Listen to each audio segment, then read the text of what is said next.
Well, for more on this, then we're going to cross now to our correspondent Seema Gupta in Rome. Hi, Seema. So that exchange actually included more than what that clip there showed. Can you take us through what else Matteo Salvini said? Well, it's important to remember Matteo Salvini is the deputy prime minister, but he's also a populist leader and the leader of the anti-immigrant right-wing League party. And he made his statement quite clearly when he was asked about Macron's push for deployment of European soldiers to Ukraine in the event of a ceasefire with Russia. And his response was in a Milanese dialect, simply saying, "Get lost." It translated to that. And he said specifically to addressing Macron in particular, if you go there if you want. You put on your helmet, you put on your jacket, and you get your rifle, and you go to Ukraine. So really, almost a very personal attack, if you like, directly at Mr. Macron. And it's not the first time that Mr. Salvini has directed his comments, particularly vis-a-vis this issue of deployment of troops to Ukraine, to Mr. Macron. In March, he called the French president mad for even making such a suggestion.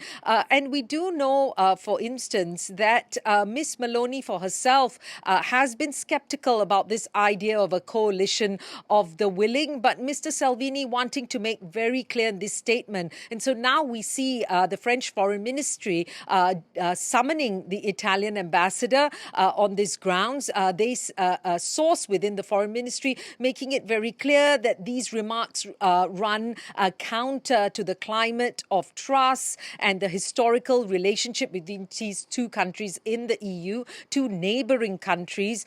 If you remember, there have been tiffs in the past on the issue of migration. The feeling is that there have been a strong convergence on the issue of Ukraine. Both Mr. Macron and Ms. Meloni, the Prime Minister, very strong supporters of Ukraine. They feel that they should stress the commonalities and not make personal attacks, I guess. And so now we see the summoning of the ambassador.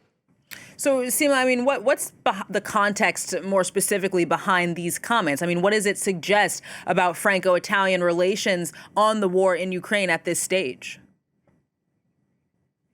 I mean, clearly there is support for Ukraine vis-a-vis Russia. But Ms. Meloni herself has, as I mentioned, expressed some skepticism about this idea of a coalition of the willing. Sending troops, Italian troops, to Ukraine is not a very popular idea here in Italy. And so clearly she also has to think of her base and what it means in terms of troops on the ground. And as such, it's not a very popular idea. So I think the Italian side is, yes, we want to support Ukraine, but we'll have to see what happens for the moment. I mean, this is on the event that there is a ceasefire. For now, though, there's still a war ongoing. And the idea is that they are trying to work hard to stop those bombs dropping, to reach for that ceasefire before we can talk about what happens after. So clearly, it's a cause of a rift between these two neighboring countries. In the past, it's been over migration. We've seen Paris criticizing Rome, particularly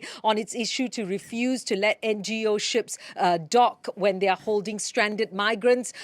Italy, for its part, accuses France of hypocrisy on this issue, that they too are having to deal with turning migrants away at their border. So really, there have been issues in the past, but for the moment, it seemed as if the two sides were on the same page. We saw, as you mentioned, that summit in Washington, Ms. Meloni and Mr. Macron there, but Mr. Salvini, for his part, wants to make it very clear as how he sees the Italians reacting to the idea of possible troop deployment on Ukrainian soil. Seema Gupta, France 24's correspondent in Rome. Thank you very much for that context.